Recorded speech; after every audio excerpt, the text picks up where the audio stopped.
Alright you guys, today we'll check out how to make this ghost motion text here in After Effects. And you also can download the source files. I'm going to leave the link in the description. So let's take a look.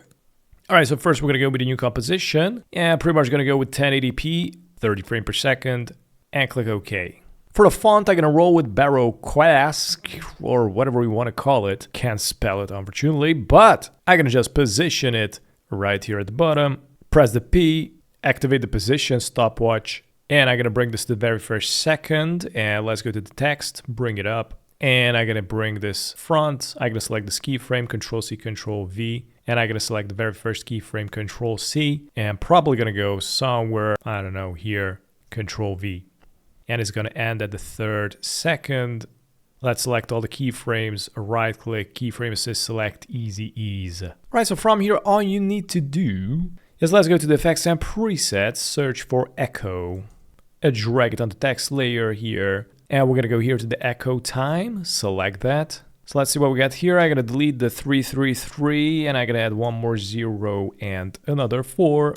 Number of the echoes, I'm going to increase it to 270. Now brace yourself guys, because this is going to destroy your RAMs. And here I'm going to go with the DK 0.99. So let's hit play. And yeah, it's gonna load in slow until it's gonna render the whole thing. Now we're also gonna need to change up the color of the text. And this is gonna be the fill here. We're gonna bring it down to some dark gray. So pretty much that's how it's gonna look like. Back and forth, baby. Now the next thing we're gonna need to do is search for fastbox blur. Drag it under the echo.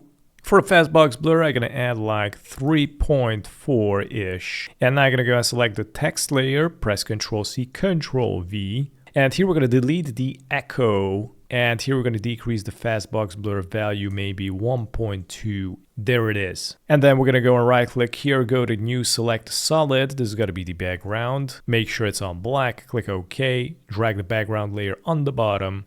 Right click here, go to new, select adjustment layer. This is going to be the effects.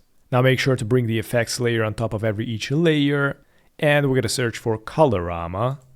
Drag it on the effects layer. Here we're going to go to the output cycle. We got a bunch of colors in here. I'm going to double click on the red. I'm going to change it to black.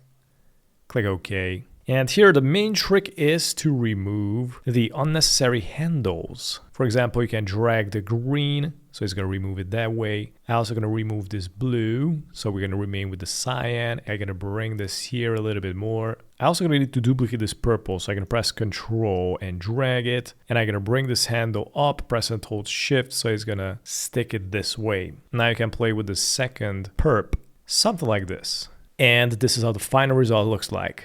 Thanks for watching.